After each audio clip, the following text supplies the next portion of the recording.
accommodation. Right, once you've sorted out your accommodation, I know some trains aren't bookable yet at the moment, but here are all the different types of passes that we've got. And if Alex goes to the next slide, I'll just give you a quick flavour of what's taking place on the Wednesday, the 14th of September.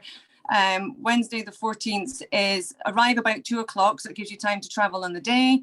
And we are going to go and do some site visits, and we are going to go to Tomarton Hub to see what communities do and how it actually happens with mobility hubs. We'll be going to the Strathspey Railway, and there is another secret location going to be revealed shortly. And then in the evening, we have the Speyside Hotel, where you will have dinner, drinks, tastings, and just a lovely soiree. But as I say, once you get to the area, then your travel is dealt with. If you wish to, we will have the bus. So on the Thursday, which is the main day of events, we won't have any PowerPoints like we have today. That's the next slide, Alex. We will have 3 different sessions, one on innovation, one on decarbonisation, and another on sustainable travel. And then we will have a campfire session in the afternoon where we all get to mix together. And then in the evening, we've got a ceilidh, we've got drinks, and we've got the inaugural Rural Transport Awards, which are taking place. So that's all going to be happening at the Botegarten Hall.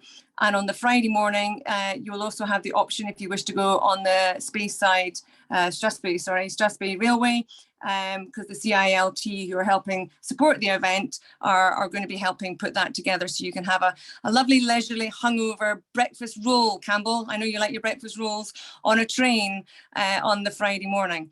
So without any further ado, that is the gathering, and obviously all our time's going towards this and lots of logistics getting involved in it. The team will put links in the chat, and on the website we've put a bit of a help guide with regards accommodation and transport, etc. So I'm now going to hand over to your fantastic panelists that you've got. I was going to be doing this anyway, and Alex is going to be your chair for the next couple of minutes as we discuss all digital connectivity, which obviously I am struggling with. So thank you, Campbell, Caroline and Iain, and after that we will then head to Padlet. So over to you guys.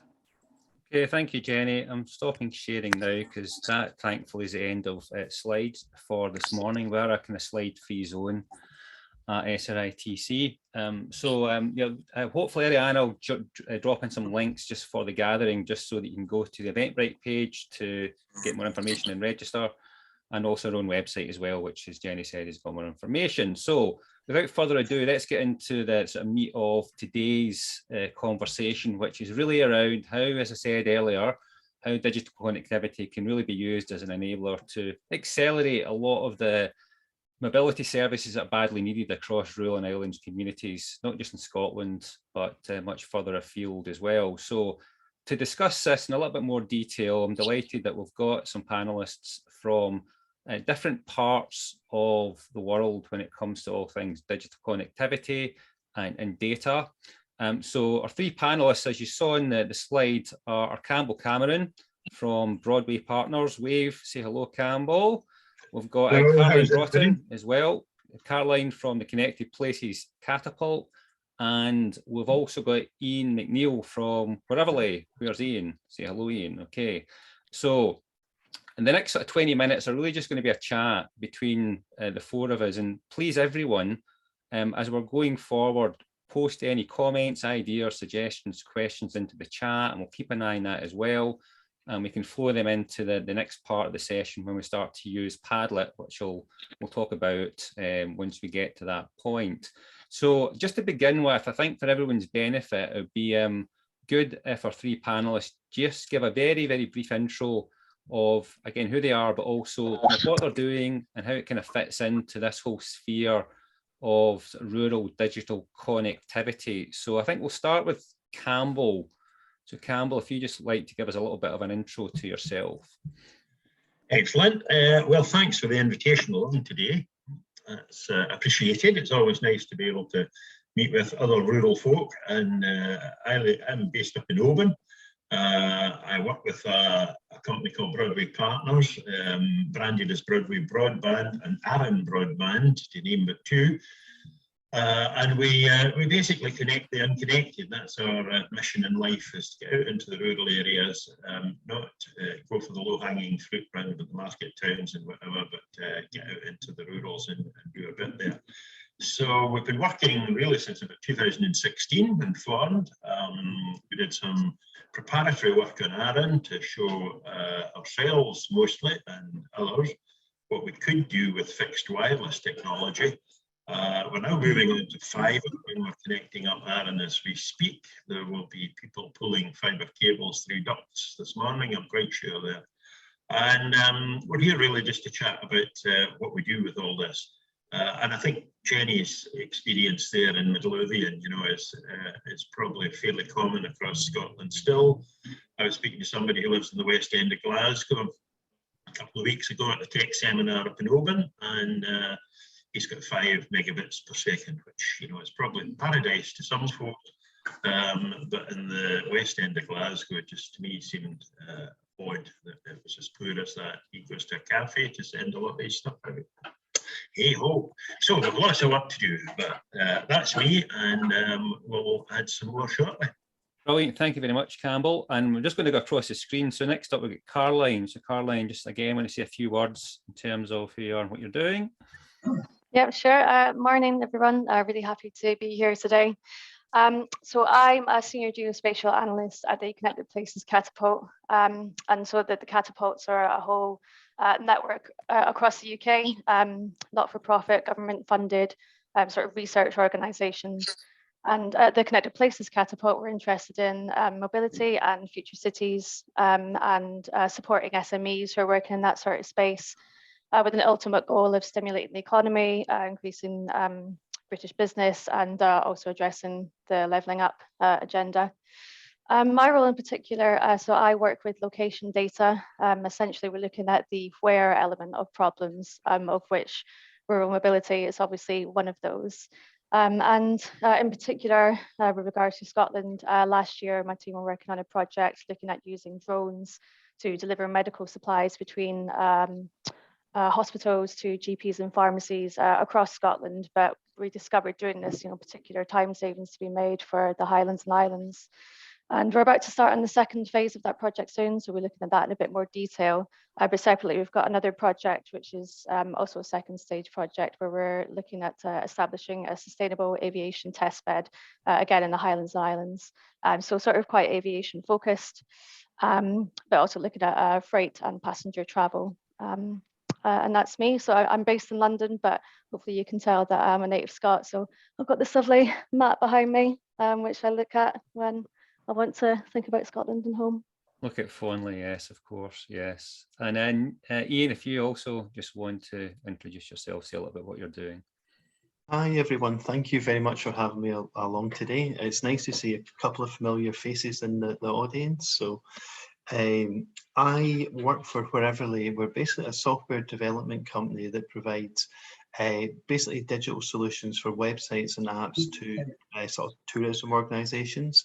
So a couple of ones you might have heard of are the Ayrshire and Arran Development Association, Scotland Starts Here, the North Coast 500. We've recently launched a project in the Highland for the Highland Mainline for the Highland Discovery app.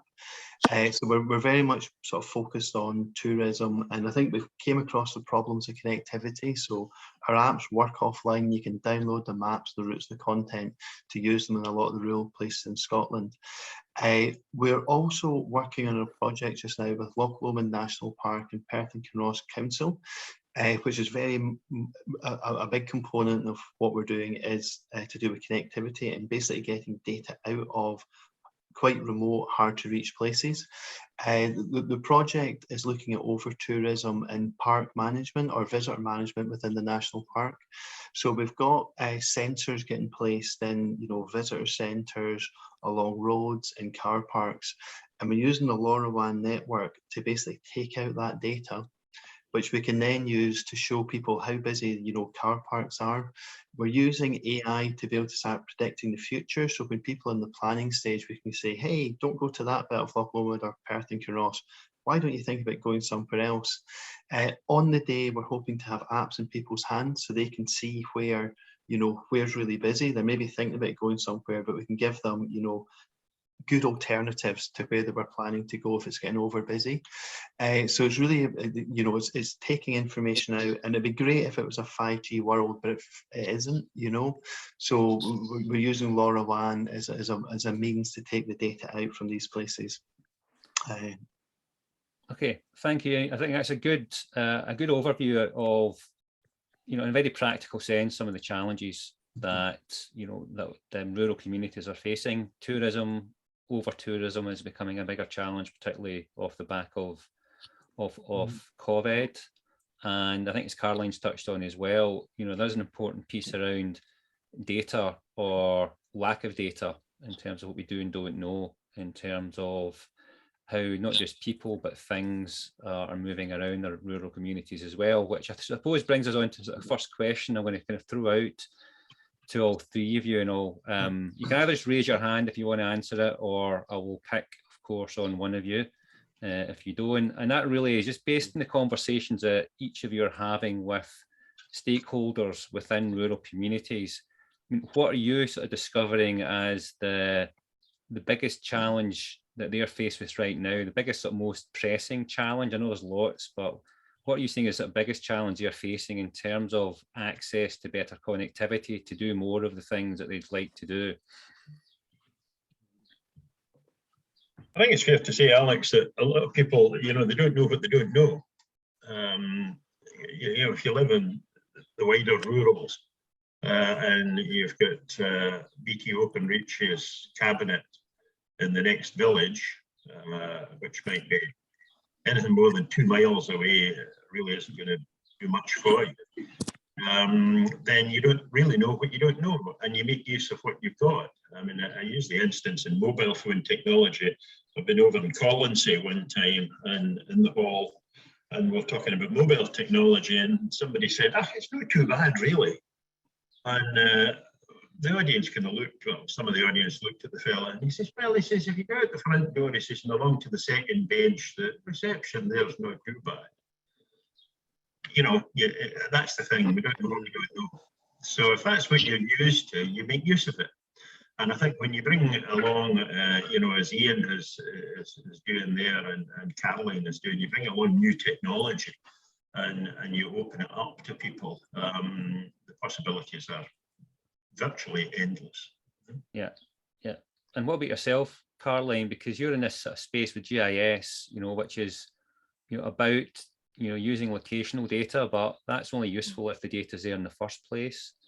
So, you know, through the sort of projects you're involved in, and, you know, by all means, you know, just expand a little bit, because, you know, drone deliveries and deliveries of, you know, vital sort of medical and supplies and so forth are, you know, an important part of what you're doing. So, you know, what are you sort of discovering through the people you're talking to? Yes, as you touched on there, data is always a challenge for any application or sort of project that we're trying to do. But just Campbell, and what you were saying there, and something that I'm seeing coming up quite frequently in workshops and the like, is and actually what's relevant to what Iain's doing as well, is about empowering people. Like you say, people don't know what they don't know, so these sorts of solutions can empower people to be able to make better, more informed decisions in terms of sorry, this isn't really answering your question, Alex, but it's just what I was thinking there. And particularly what we're looking at the Catapult is a transition to clean methods of transport and net zero transport. And if we can gather this data that people don't know exists and do something with it and present it to people via apps and things that are easy to access, and present them information and things that they don't know, and now they do know what their options are, and that empowers you to make a decision which might even align with yourself sort of morally, you know. That's a bit of a personal anecdote. The other week I went up to Ben Nevis and we got the coach up from Glasgow. Along the way, it was stopping at like all these sorts of very useful places, and I'd always imagined that sort of coach would probably just go straight there, or maybe like, you know, not stop at somewhere particularly useful. But I was thinking to myself, you know, people probably assume that you have to take a car to travel around the Highlands, which is obviously true for some areas, but actually you do have options where you could do a sort of like bus hop, and you could visit Loch Lomond and all these lovely places along the way and do some great hill walking, stop off at Glencoe, end up at Fort William, where the public transport was equally as surprisingly as good. Yeah, sorry, I didn't really talk about drones at all there, but I think No, on we'll the come data back side round of to that things. because I think, you know, with something building in Iain, you know, the tourism bit, and Caroline's a kind of example because it's kind of a tourist trip she was taking, you know, by a more sustainable mode of transport. And I guess part of what you're doing, I believe, is saying, well, how can we ensure that we encourage more folk to use buses, shared transport, rather than just all jumping in the car and driving to these very popular tourist places like Loch Lomond. So, I mean, what's your sense based on the stakeholders you're talking to about, I mean, how feasible is that? You know, because it's a behaviour change thing as much as anything else, isn't it? Yeah, I think it's like everything that makes a difference in the world. It's the technology, but getting people to use the technology is the big shift. I think in Scotland, one of the strongest things we've got in the tourism sector is the local groups and the people involved, you know, either directly in it or connected to the groups. So I think the want is there to make people have an amazing time, have the best local experiences, and find the hidden gems, find the things that make things memorable to your experience. So I think it's really a case of getting that information in the hands of tourists. So I think as part of the project on Loch Lomond, we're very much focused right now on a map. It's not a map like any other map. We want to enchant people. So it's got, you know, where the rangers are comfortable saying that's where you might get a sighting of a red deer or a red squirrel. You know, it's going to have all the, you know, the parking in it. It'll have all the stuff for motorhome people, so they can say where they can park, where they can get rid of their waste. It'll have, I think we might even go down to the fire pit level, so we can actually see where the, you know, people can see everywhere, everything is around them. And I think it's, you know, I think we need to enchant them as well as give them useful information like how busy certain places, certain hubs are, so they can actually make informed decisions. And I think there's a pilot of, I think that there's some, maybe a project which is looking at taking people from where the parking hubs, putting them on buses that are regular, so like almost like, you know, summer services, and we're going to have a look at how we can hook that in. Right now our apps allow you to go to, you know, you can go to like Google Direction or Apple Maps to get directions from public transport, but I think we need to think, how can we make that connection between this service and our app? So that's something that we'll look into. So no, it's a really, I think it's an interesting, you know, I think Scotland's got so much to offer, and there's a million. And if people can see it, and I think you're right, it's you don't know what you don't know. If people can see the amazing views and places that you can go to, you know, people will go. You know, it's like, it won't just be the, you know, Inverness, you know, Skye, Edinburgh. It's like a thing for the visitors, a lot of people's mindsets. You know, we'll get them into more areas. But yeah, I think you're nodding there, Caroline. Is that kind of resonating with you? Yeah, absolutely. I love that idea. Like if I was using that app and it said to me, go here now and you might see a red squirrel, I would be absolutely over there in a shot. And I think it would be a great idea to incorporate some sort of public transport timetable into that, particularly for tourists who are just around for, you know, a couple of days or whatever, and maybe just emphasize how it can actually be quite easy sometimes to get to places. You say like, did you know if you just hop on the train at Queen Street, you can be here in an hour or something? Although sometimes I'm still quite surprised, you know, being in Fort William, I was sort of reminded that actually it's not that far north. So, you know, you get to a certain point and it becomes an awful lot harder. So there are additional challenges the further, you know, the more rural you become. But that's so one of our the projects that I mentioned, which will be looking more at passenger services, what we can do with geospatial information as part of that, and knowing the capabilities of the aircraft that our partners are likely to be using, we can then look at the range of those and start to identify sort of networks for, you know, maybe like a sort of tourist hopping sort of service. And then you're opening up more rural areas to tourism, which obviously has to be managed, but overall, you know, good for the economy, isn't it? Yeah, I think that's it. You know, it's, and I'm keeping an eye in chat, and I think Sheila's made a really good point that, you know, we talk about over tourism, but it's not necessarily a thing, and you know, it's more the fact that there's poor destination management. That, as you're alluding to, Iain, that the more data you have, the more you can present people with options and where to go to, then you can better direct them. I think rather than everyone ending up in the same old place, which hopefully, talking about the economic side of it, means that other parts of rural Scotland or island Scotland get the benefit of tourism that might not otherwise. getting the benefit of it. Is that fair to say? Yeah, I think it is, and I think Sheila's points are completely, true and valid. It is about, the dispersal, and it's only certain places and times, so it's not an over-tourism problem at certain locations at certain times. I think Scotland could have a lot more tourists coming in. I think there's a layer above it as well. It can't just be solved through technology. So I think you need a lot of different stakeholders, but technology can maybe gather the data of where people go, how busy the car parks are, how busy the roads are. But then I think there's like a layer of stakeholders above it, from the police to fire services to the park planners that work out if they're going to extend the car park. So I think there can be, if people are using digitalized, that information can go in, and some of the longer term, strategic decisions can be made to change the hard infrastructure of an area to cope with more. But yeah, it's all kind of interconnected, really, I think, in my And how well, based on the projects you're all involved in, because they're all collaborative projects, it's about bringing different stakeholders together, isn't it? From the community to the parks, as you're highlighting, Iain, to local authorities and a range of others. So, I mean, how well in your own experience are these collaborations actually working? Because typically everyone comes into collaboration with their own point of view in terms of what success looks like. So, so Iain, in your experience with the SRITC projects and the other projects you've worked on, how's that working? Yeah, it's really good. I think we've got quite a lot of partners. So we've got SRITC, the Scottish Government Rural Economy team, the Census team, Perth and Kinross Council, Stirling Council, Loch Lomond National Park.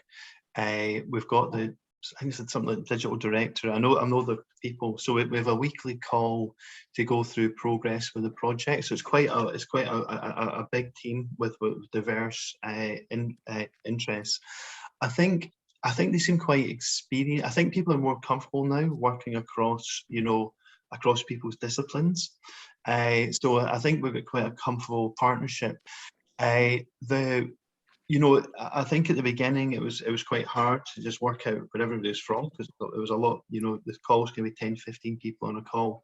But I think once we got our head around that and once we got on with the project, I think people know what's their bit, when they should get involved.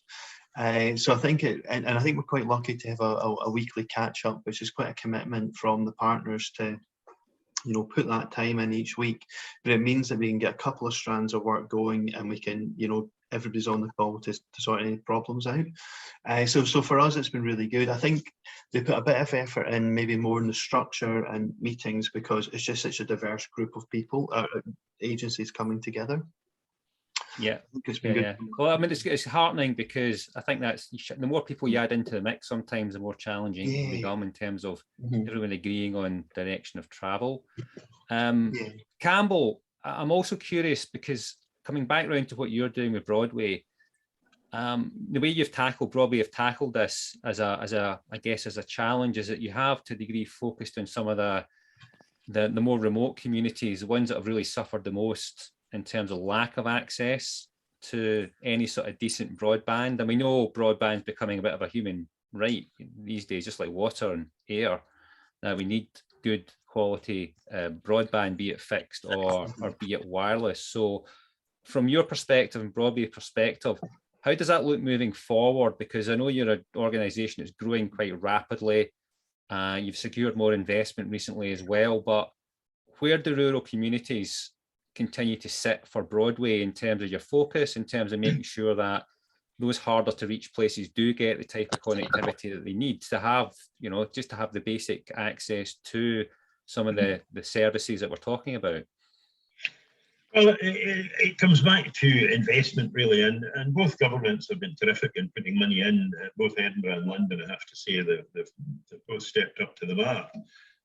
Particularly the Scottish Government in the early days with the Digital Scotland Superfast broadband programme, which allowed Openreach to build the network across Scotland, and that gets if you like, you mentioned water there earlier on. That's the big pipe into the town, if you like, that they've done. And now they've spread that out a little bit to the villages, which allows the altnets, the alternative networks, ISPs like Broadway, to come about and to have some choices as to how we provide an alternative network. What we're finding with a good number of the Scottish local authorities is that they're very awake and open to this idea. And we're speaking to 3 or 4 at the moment who are looking at the outside in. Whilst the Open Reach network has brought, I suppose, to complete the analogy, or maybe to turn it over somewhere else, it's like the National Rail network is in a few of the branch lines, and now we need to get out into the wider area. So Broadway has secured 145 million, which in perspective is about a quarter of what the Scottish Government is investing. So it's significant amounts of money. There are others who are bringing big chunks of money into the big ones, you know, you all know, but there are others like City Fibre and Borderlink and companies like that that will come in and look at their own favoured areas, if you like, and we all have them. We started off in Arran, so we'll push out there. We're looking at getting up the Spey Valley next, which, with the gathering being in Beauregard, is probably pretty opportune. We're looking at Perth and Kinross at rural Aberdeenshire.